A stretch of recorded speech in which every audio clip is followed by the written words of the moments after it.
Welcome to Eklavya study point and I am Sachin. और आज की इस वीडियो में हम क्लास 12 की हिस्ट्री पढ़ने वाले हैं और फर्स्ट चैप्टर है ब्रिक्स बीट्स एंड बोन्स, जिसको हम the story of the first cities भी कहते हैं और ये इसका पार्ट 4 है। अगर आपने पार्ट फर्स्ट सेकंड थर्ड और नहीं देखे हैं तो मैं आपको डिस्क्रिप्शन में लिंक प्रोवाइड कर रहा हूँ, आप वहां से जाके पहले उन पार्ट्स को देख लीजिए, मैंने ऑलरेडी बना दिए हैं। और आज की इस वीडियो में हम पार्ट 4 को कंटिन्यू करेंगे। तो जैसा कि मैंने आपको बताया, links are given in description, तो आप जाके देख सकते हैं। And Hindi medium full course is also available, हमने हिंदी मीडियम का पूरा कोर्स ऑलरेडी बना रखा है। अगर आप हिंदी मीडियम से हो तो आप जाके देख सकते हो। तो आप मुझे इंस्टाग्राम पे भी फॉलो कर सकते हैं, मेरा यूजर नेम आपके सामने है। आपकी कोई प्रॉब्लम या कोई डाउट हो तो आप आके मुझसे पूछ सकते हैं। तो आज का जो हमारा टॉपिक है वो स्टार्ट होगा सील्स के साथ में, ठीक है। सील्स की अगर मैं बात करूं तो आज के टाइम पे आपने एक नाम सुना होगा, मोहर। कहते हैं ना कि मोहर लगाना, ठीक है। तो आज के टाइम पे जब हम स्टैंप लगाते हैं या मोहर लगाते हैं तो वो मोहर कुछ ऐसी दिखती है, ठीक है। जैसा कि इसको जब हम इसको छापते हैं तो वो कुछ इस तरीके से दिखती है। आप सभी को पता होगा कि मोहर क्या होती है, ठीक है। तो लेकिन हड़प्पन सिविलाइजेशन की अगर हम बात करें तो मैं आपको ऑलरेडी हड़प्पन सील दिखा चुका हूं, ठीक है। उसको हम डिटेल स्टडी करेंगे, सील्स का क्या महत्व होता था, मतलब सील्स की क्या इंपॉर्टेंस थी, क्या सिग्निफिकेंस थी। तो चलिए स्टार्ट करते हैं। देखो हड़प्पा के अंदर क्या था, जो हड़प्पन सिविलाइजेशन के अंदर कुछ ऐसी सील्स थी। और आज के टाइम पे आप कहोगे कि ऐसी सील्स होती हैं, मोहरें ऐसी होती हैं, ठीक है, जो आज की मॉडर्न है। और ये जो है हड़प्पन टाइम्स की हैं। और ये फोटो लेफ्ट साइड में मैं आपको पहले भी दिखा चुका हूँ, ये मैंने खुद क्लिक किया हुआ है, ठीक है। जो म्यूजियम के अंदर जो असली सील्स हैं वो इस तरीके से दिखती हैं। तो ये आप देख सकते हो कि सील्स उस जमाने में कैसी थी, ठीक है। हड़प्पन टाइम में इस तरीके की सील हुआ करती थी। अब आगे देखते हैं क्या है। आज का हमारा टॉपिक है सील्स, स्क्रिप्ट्स और वेट्स, यानी कि सील्स के बारे में पढ़ेंगे, फिर हम हड़प्पन स्क्रिप्ट्स के बारे में पढ़ेंगे और लास्ट में हम वेट्स के बारे में भी देखेंगे। तो seals and sealings helped in long distance communication, यानी कि ये जो मोहरें होती थी, ठीक है, ये जो सील्स होती थी, ये किस में हेल्पफुल होती थी, लॉन्ग डिस्टेंस अगर हमें कोई कम्युनिकेशन करना हो। जैसा कि मैंने आपको कल बताया था कि ओमान, मेसोपोटामिया, वहां से भी हमें हड़प्पन सील्स मिलती हैं। तो हड़प्पा कहाँ पे है आप जानते हो, पाकिस्तान के अंदर आता है आज के टाइम पे। पाकिस्तान के अंदर का एरिया और जो ओमान और जो मेसोपोटामियन जो मतलब जो एरियाज थे उस टाइम पे, ठीक है, वहां तक अगर कोई डिस्टेंस का, लॉन्ग डिस्टेंस का अगर कोई कम्युनिकेशन करना होता था, कोई चीज भेजनी है, गुड्स भेजने हैं, तो उसमें काफी ज्यादा हेल्पफुल होते थे ये जो सील्स होते थे। कैसे होते थे आइए देखते हैं। Bag of goods were sent from one place to another with its mouth tied with a rope, यानी कि अगर मान लो कोई थैला होता था जिसके अंदर सामान होता था, कहीं भेजना है हड़प्पा वालों को एक जगह से दूसरी जगह पे, तो वो बैग जो होता था कुछ इस तरीके से होता था। और जो उसका बैग का माउथ होता था, यानी कि जो उसका ऊपर का हिस्सा होता था, उसको रस्सी से बांध दिया जाता था, ठीक है, देखते जाना। और the knot was attached with some wet clay on which one or more seals were pressed leaving an impression. अब ये जो होता था बैग, इसके ऊपर जो रस्सी बांधी गई थी, इसकी जो टॉप की जो नोट होती है वहां पे क्या किया जाता था, कुछ गीली मिट्टी लगा दी जाती थी। गीली मिट्टी पे फिर वो सील को जो है मतलब मोहर को लगाया जाता था। आप देखोगे कि जब हम मोहर लगाते हैं तो उसकी छाप आ जाती है, वैसे ही उस टाइम पे वो गीली मिट्टी के ऊपर जब मोहर लगाते थे अपनी, तो वहां पे छाप आ जाती थी मोहर की, ठीक है, एक इंप्रेशन आ जाता था। फिर क्या होता था, if the bag reached with its sealing intact it mean that it had not been tempered, यानी कि अगर बैग सही सलामत पहुंच जाता था जहां पे भेजा गया है, तो और उस पे जो मतलब मोहर लगाई गई थी, जो मतलब सीलिंग इंपैक्ट जो होता है उसका, अगर वो वैसा का वैसा ही होता था तो समझ लो उससे छेड़छाड़ नहीं हुई। अगर वो थोड़ा सा भी खराब हो जाता था या मोहर कहीं ऐसा दिखता है कि भाई मोहर जो है थोड़ी खराब हो गई है, जो सीलिंग उसका इंटैक्ट है वो खराब हो गया है, तो समझ लो कि किसी ने उसको खोलने की कोशिश की है। अगर वो एकदम सही सलामत पहुंच जाता था जैसी मोहर लगा के भेजा है उसे, तो इसका मतलब है वो बिल्कुल सही था। The ceiling also told the identity of the sender. और तो और मतलब जो सील्स होती थी उनसे हमें ये भी पता चलता था, मान लो किसी ने थैला भेजा है किसी को मोहर लगा के किसी दूसरी जगह पे, तो वो मोहर अपनी लगाएगा। और कोई जैसे अगर हम इंडिया की बात करें तो हमारे जो डॉक्यूमेंट्स होते हैं, गवर्नमेंट डॉक्यूमेंट्स, उस पे अगर कोई मोहर लगाएगा तो वो गवर्नमेंट लगाएगी ना, तो गवर्नमेंट की पहचान हो जाएगी कि भाई ये इंडियन गवर्नमेंट की इस पे सील लगी हुई है। और अगर कहीं भी हम दूसरे जगह भेजेंगे तो पता चल जाएगा किसने भेजा है, ठीक है, इंडियन गवर्नमेंट ने भेजा है। ऐसे ही हड़प्पन्स भी अपनी सील लगा दिया करते थे जिनसे पता चल जाता था लेने वाले को कि भाई ये किसने भेजा है, ठीक है, आइडेंटिटी ऑफ द सेंडर। अब अगर हम बात करें स्क्रिप्ट्स की, ठीक है। तो आज के टाइम पे हम अगर देखें तो स्क्रिप्ट जो है देवनागरी स्क्रिप्ट है, ठीक है, और भी बहुत सारी स्क्रिप्ट्स हैं जिनमें आपको मतलब इंग्लिश वगैरह में आपको क्या है कि अल्फाबेटिकल स्क्रिप्ट्स मिल जाएंगी, ठीक है। लेकिन जो हड़प्पन स्क्रिप्ट थी वो आज तक अनडेसिफर्ड है, आज तक उसको पढ़ा नहीं जा सका है। It was not alphabetical. Harappan script जो थी वो बिल्कुल भी अल्फाबेटिकल नहीं थी। उसके अंदर क्या था, बहुत सारे साइंस होते थे, ठीक है, यानी कि ये पिक्टोरियल स्क्रिप्ट थी, इसके अंदर कोई भी अल्फाबेट नहीं होता था। ये मोस्ट इंपोर्टेंट क्वेश्चन भी आता है यहाँ से कि जो स्क्रिप्ट थी वो कैसी थी, पिक्टोरियल थी, उसके ऊपर कुछ तरीके के पिक्चर्स बनाई जाती थी। अब आगे देखते हैं, इसको अच्छे से समझते हैं। जैसे कि आप यहाँ पे देखोगे कि most inscriptions are very short, जो ज्यादातर जो इंस्क्रिप्शंस मिलते हैं वो काफी छोटे थे, काफी शॉर्ट थे। Longest one contains about 26 science, और जो सबसे लंबा हमें आज तक मिला है इंस्क्रिप्शन उसमें अबाउट 26 साइंस थे। और द स्क्रिप्ट रिमेन्स अनडेसिफर्ड, जैसे कि मैंने आपको अभी बताया था कि उसको पढ़ा नहीं जा सका है स्क्रिप्ट को, as it has too many signs, क्योंकि उसके अंदर बहुत सारे साइंस होते थे, इसलिए उसको पढ़ा मतलब पढ़ने में बहुत ज्यादा दिक्कत होगी भाई। Somewhere between 375 and 400। अब आप ये समझ लो कि अगर किसी स्क्रिप्ट के अंदर 400 तक साइंस है तो कोई कैसे याद रखेगा इतने सारे साइंस को। इसीलिए आज तक आर्कियोलॉजिस्ट जो है वो नहीं पढ़ पाए हैं। और ये जब आप सील देखोगे, हड़प्पन सील, इसके ऊपर जो आप देखोगे स्क्रिप्ट आपको पिक्टोरियल दिख जाएगी, इसके ऊपर कुछ भी अल्फाबेटिकल आपको नहीं दिखेगा। जो भी चीज आपको दिखेगी आपको पिक्चर्स में दिखेगी। और जो हड़प्पन ज्यादा से ज्यादा जो भी हमें चीजें मिलती हैं उसके ऊपर पिक्चर्स ही बनी हुई हैं, और पिक्चर से ही हम आइडिया लगाते हैं, ठीक है। आगे बढ़ते हैं। It is apparent that the script was written from right to left, और ये बिल्कुल क्लियर है कि भाई जो स्क्रिप्ट थी वो कैसे लिखी जाती थी, राइट टू लेफ्ट। आज के टाइम पे अगर हम हिंदी लिखते हैं तो हम लेफ्ट से राइट जाते हैं, ठीक है। इंग्लिश लिखते हैं तो भी हम लेफ्ट से राइट जाते हैं। लेकिन जो हड़प्पन थे, जो उनकी स्क्रिप्ट थी वो कैसे लिखी जाती थी, राइट से लेफ्ट लिखी जाती थी, ठीक है, इस तरीके से वो जाती थी, राइट से लेफ्ट जाती थी। तो ये मोस्ट इंपोर्टेंट पॉइंट है। Variety of objects on which writings have been found, बहुत सारे ऐसे ऑब्जेक्ट मिले हैं जिनके ऊपर ये स्क्रिप्ट्स लिखी हुई थी, जैसे कि कॉपर के टूल्स मिले हैं, रिम्स ऑफ जार, कॉपर और टेराकोटा टेबलेट्स, ठीक है, और सील्स, ज्वेलरी, इन सब चीजों पे कहीं ना कहीं ये स्क्रिप्ट्स हमें देखने को मिलती हैं जब एक्सकेवेशंस हुए। अब नेक्स्ट टॉपिक है हमारा वेट्स का। वेट्स का मतलब क्या होता है भाई, तोलना। आज के टाइम पे भी तराजू होते हैं, आप सभी ने देखा होगा, ठीक है। ज्यादातर तो अब डिजिटल तराजू आ गए हैं, लेकिन अगर आपने कभी मतलब कबाड़ी को देखा हो तो उसके पास जो है, जो मतलब गलियों में जो कबाड़ी घूमते हैं उनके पास कुछ ऐसे तराजू होते हैं, ठीक है, जो कि मतलब लोहे के होते हैं या मतलब नॉर्मली होते हैं। और ये तराजू उस टाइम पे भी हुआ करते थे जो हड़प्पन सिविलाइजेशन का टाइम था। आप ये समझ लो आज से 5 साल पहले के जो लोग थे, हड़प्पन जो थे, वो भी चीजों को तोला करते थे, उनके अंदर इतना ज्यादा दिमाग था। अब उनके पास कैसा तराजू होता था, ये फोटो मैंने आपके सामने आपको दिखाई है, सेम यही तराजू होता था हड़प्पन का। और जो आपको पता होगा तराजू के साथ में बाट भी होते हैं, जिसको हम बट्टा भी कहते हैं, ठीक है, बट भी कहते हैं। वो जो होता है मतलब उनके पास भी कुछ ना कुछ बाट होते थे। और वो उनकी क्या मतलब की फीचर्स हैं, आइए देखते हैं। तो exchanges were regulated by a precise system of weights as archaeologist mention, यानी कि जो लेन देन होता था उसके लिए मतलब कोई ना कोई सिस्टम वहां पर रहा था, ठीक है, वेट्स का, जिससे चीजों को तोल के उसके बाद उसको अदला बदली की जाती थी। Weights were made of stones called chert. अब ये जो वेट्स होते थे, ये जो तराजू होते थे, इनको किन से बनाया जाता था, ये मतलब जो मतलब तराजू नहीं, ये जो आप कह सकते हो जो बाट होते हैं, ठीक है, जो वेट्स थे, ये किन से बनते थे, पत्थर से बनाए जाते थे। और पत्थर का नाम क्या था, चर्ट। चर्ट नाम का ये जो स्टोन था, इससे बाटों को बनाया जाता था। और जनरली ये जो मतलब जो वेट्स होते थे ये शेप में क्यूबिकल होते थे, ठीक है, जैसा कि आप फोटो में देखोगे ये क्यूबिकल होते थे, और इनके ऊपर कोई भी मार्किंग नहीं होती थी। आज के टाइम पे अगर आप कोई वेट्स देखोगे, अगर आप बाट को देखते हो तो उस पर लिखा रहता है 2 kg, 5 kg, 10 kg, ठीक है, तो ऐसा लिखा होता था। लेकिन जो हड़प्पन्स के जो वेट्स थे उनके ऊपर कोई भी मार्किंग नहीं की जाती थी। और क्या आगे देखते हैं, the poor used ordinary pebbles as weights. जो गरीब लोग थे उस टाइम पे, उनके पास अगर नहीं होता था पूरा मटेरियल, तो वो क्या करते थे, वेट्स के रूप में किसका इस्तेमाल करते थे, कंकड़ों का, ठीक है, जो पेबल्स होते हैं पत्थर वगैरह का, वो जो है मतलब यूज कर लिया करते थे जो गरीब लोग थे।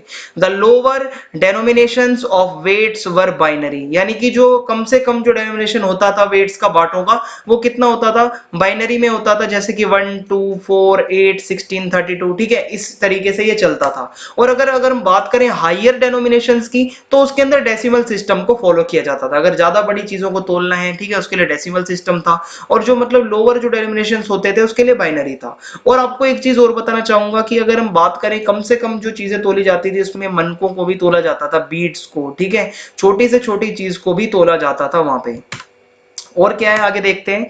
Metal scale pans have been found, यानी कि मेटल के तराजू मिले हैं हड़प्पन सिविलाइजेशन के अंदर, ठीक है, और मैंने उसका फोटो भी आपके सामने लगाया है। यही है, वो असली है एकदम, ठीक है, इसी तरीके का वो कुछ मतलब मेटल स्केल पेन्स होते थे उनके टाइम पे, तराजू होते थे, जो कि आर्कियोलॉजिस्ट को मिले हैं। नेक्स्ट टॉपिक है गवर्नमेंट पॉलिटिकल ऑर्गेनाइजेशन, यानी कि एंशियंट अथॉरिटी। अब अगर हम बात करें हड़प्पन सिविलाइजेशन की, लगभग हमने सारी जो है मतलब जो फीचर्स हैं जितने भी थे हमने सब पढ़ लिए।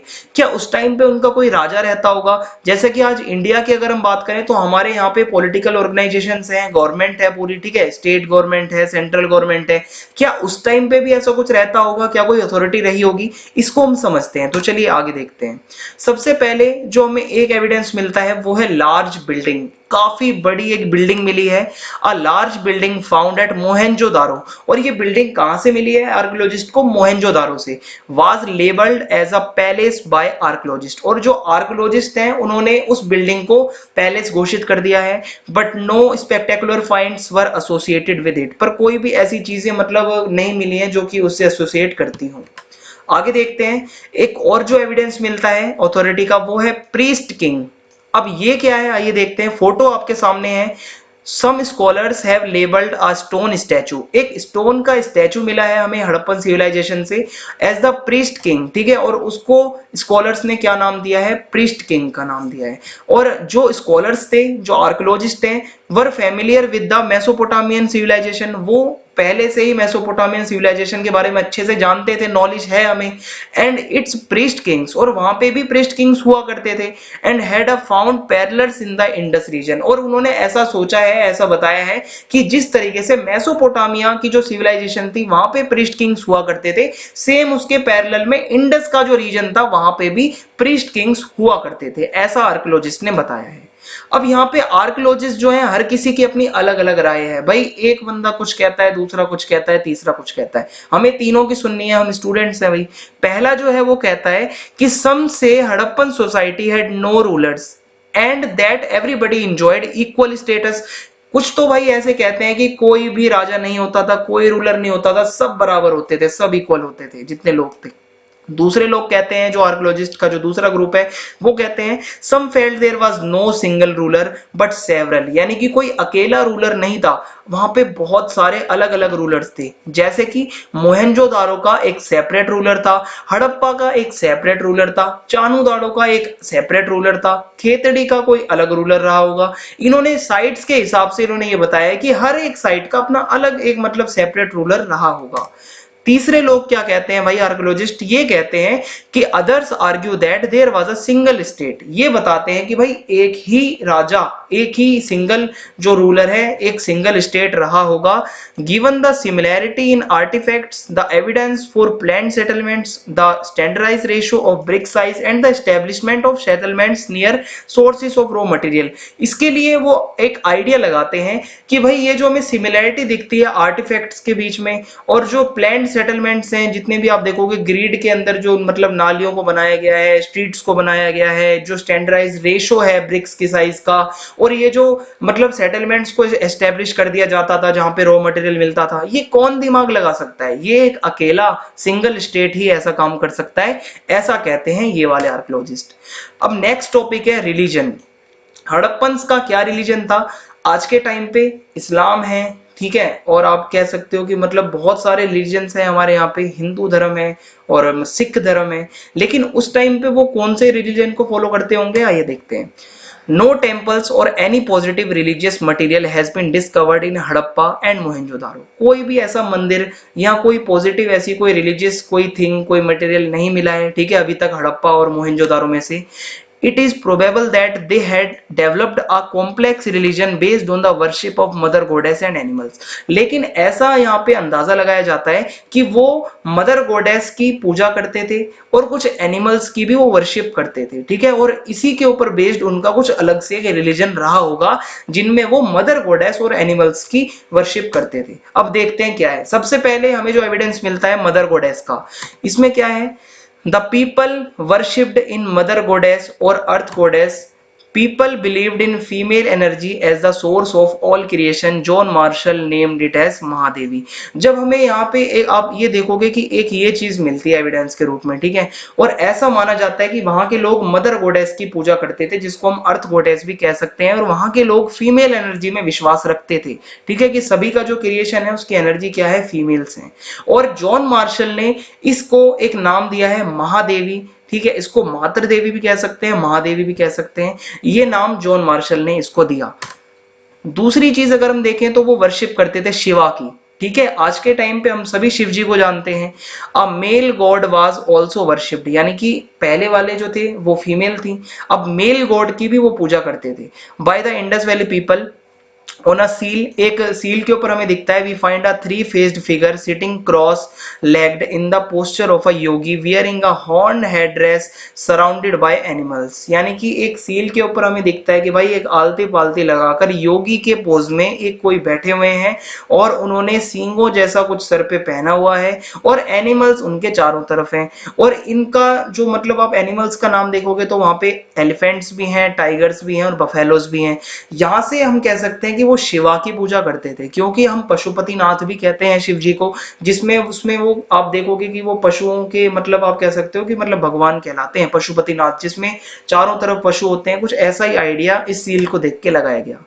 और क्या है, the figure is identified as lord Shiva who in later literature is described as Mahayogi and Pashupati. देखो ये जो है फिगर आपके सामने जो सील के ऊपर है, इसको शिवा के रूप में आइडेंटिफाई किया गया है और बाद में इसको डिस्क्राइब किया गया महायोगी या फिर पशुपति के नाम से भी इसको जाना गया। नेक्स्ट है एनिमल वर्शिप, वहां के लोग एनिमल्स की भी पूजा करते थे।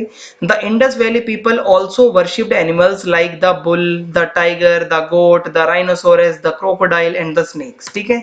सम of the animals worshipped by the Indus valley people later taken on become the vahanas of some Hindu gods, यानी कि व्हीकल्स, जो उस टाइम पे हड़प्पन्स ने जिन मतलब एनिमल्स की पूजा करी वो बाद में चल के कुछ हिंदू गॉड्स के वाहन बने, व्हीकल्स बने। जैसे कि बफेलो जो है वो यमराज जी का व्हीकल है, और टाइगर जो है वो काली माता की व्हीकल है, और जो एलिफेंट जो है वो इंद्र का जो है मतलब व्हीकल है, वाहन है, और जो बुल है वो शिवा का वाहन है। तो इस तरीके से हम कह सकते हैं कि वहां के लोग एनिमल्स की भी वर्शिप किया करते थे। और एक चीज आपको मैं एनसीईआरटी से हटके बताऊं तो वहां पे एक स्वास्तिक का भी हमें एविडेंस मिलता है कि वहां पर मतलब आप ये कह सकते हो कि, लेकिन आर्कियोलॉजिस्ट जो है वो इस चीज में बहस करते हैं। कोई कहता है कि ये आर्यंस के टाइम का है, ठीक है, बाद का है, हड़प्पन सिविलाइजेशन जब खत्म हो गई थी, लेकिन कोई मानता है कि वहां पे स्वास्तिक जैसी भी कोई चीज रही होगी। नेक्स्ट है वर्शिप ऑफ ट्रीज, वहां के लोग जो है पेड़ मतलब पेड़ पत्तों की भी पूजा करते थे भाई। The people of Indus valley also worshipped trees, one of the sacred trees was the people tree, जो एक धार्मिक सबसे जो मेन जो एक पेड़ माना जाता था वो पीपल का पेड़ था, और आज तक पीपल के पेड़ को धार्मिक माना जाता है, आपने देखा होगा।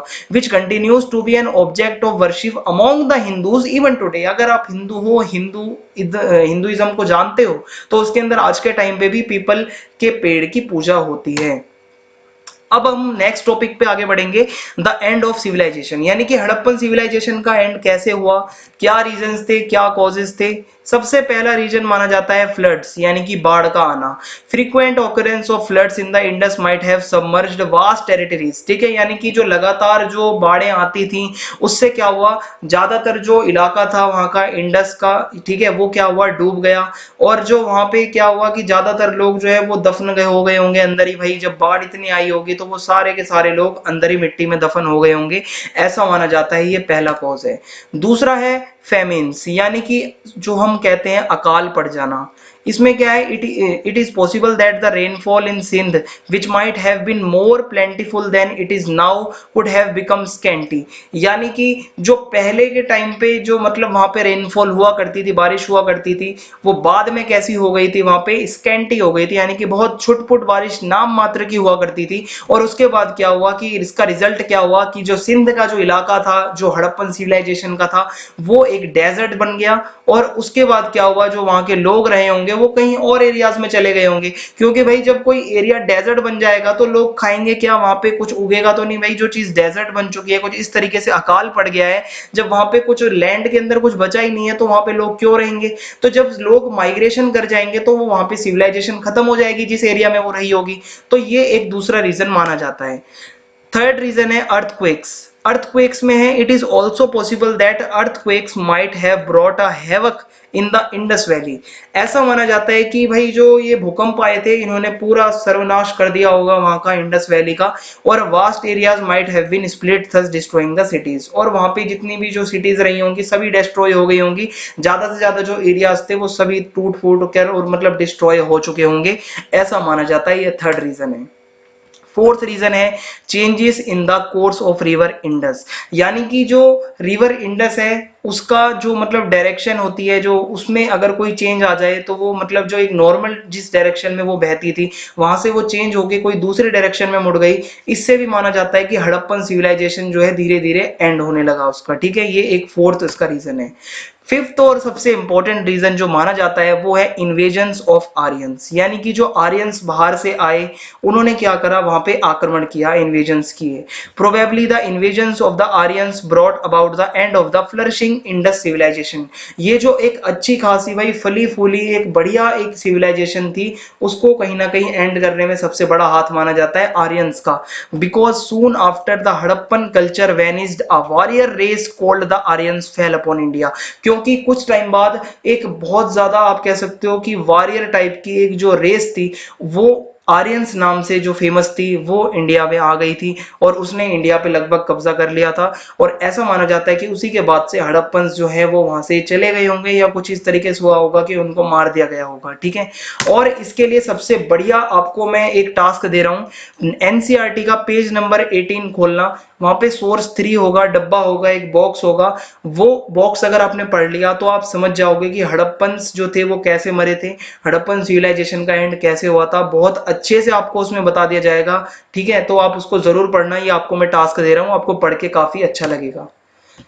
सिक्स्थ जो एक रीजन माना जाता है वो है disappearance of the distinctive artefacts of Harappan civilisation. धीरे धीरे क्या हुआ, जो डिस्टिंक्टिव आर्टिफैक्ट्स थे, जो कुछ अलग और अनोखे दिखने वाली चीजें थी हड़प्पन सिविलाइजेशंस की, जो मैंने आपको पार्ट फर्स्ट से ही बताई थी, सील्स, स्क्रिप्ट्स, बीड्स, पोट्री, ये धीरे धीरे अब गायब होने लगी थी। ठीक है, और इनसे हमें ये पता चलता है कि कहीं ना कहीं हड़प्पन सिविलाइजेशन जो है उसका अब एंड होने लगा था, क्योंकि ये सारी चीजें जो थी ये कॉमन थी, और ये धीरे धीरे जब गायब होने लगी तो भाई लोग समझ गए कि अब जो है हड़प्पन सिविलाइजेशन नहीं रही है।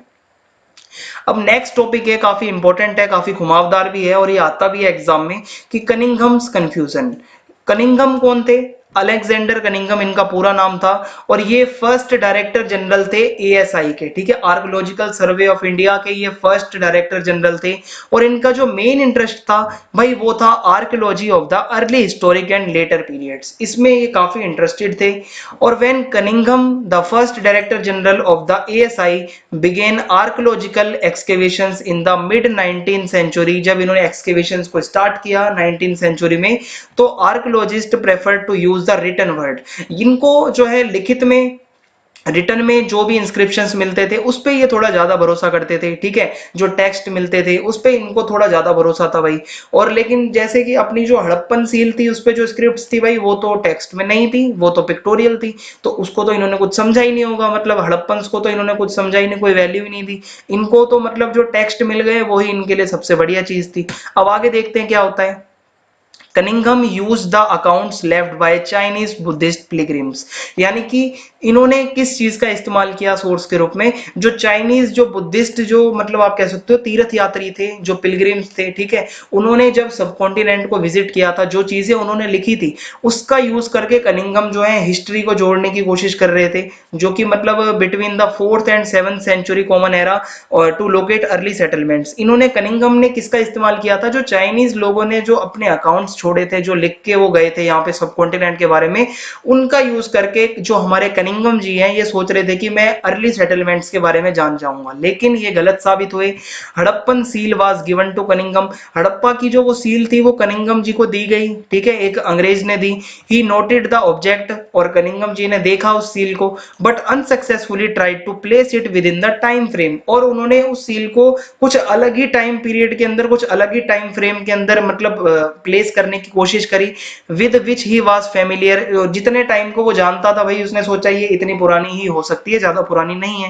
He missed the significance of Harappans, और यहीं पे वो उसका जो सील का और हड़प्पन सिविलाइजेशन का जो एक महत्व था, जो सिग्निफिकेंस थी, वो उसको मिस कर जाता है, क्योंकि हड़प्पन सिविलाइजेशन काफी ज्यादा पुरानी और इंडिया की फर्स्ट सिविलाइजेशन आप समझ सकते हो, आज से 5000 साल पहले की सिविलाइजेशन को वो कुछ भी नहीं समझ रहा था, तो ये सबसे बड़ी कंफ्यूजन थी उसकी, क्योंकि वो रिटन टेक्स्ट और इंस्क्रिप्शंस में ज्यादा विश्वास रखता था।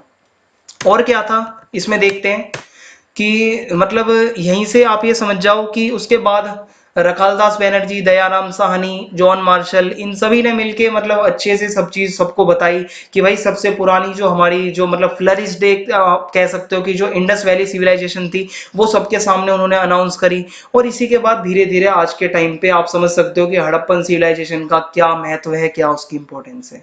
तो इस वीडियो के साथ यहीं पे हम इस चैप्टर को खत्म करते हैं, नेक्स्ट चैप्टर जल्दी लाएंगे, आपके रिस्पॉन्स के ऊपर वो निर्भर करता है। कमेंट में आप जरूर बताना आपको वीडियो कैसी लगी, और चैनल को सब्सक्राइब करना बिल्कुल भी ना भूलें, बेल आइकन को दबा दें ताकि आने वाले वीडियोस के अपडेट आपको मिलते रहें, और वीडियो को ज्यादा से ज्यादा अपने फ्रेंड्स में शेयर कर दें। जय हिंद, जय भारत, धन्यवाद।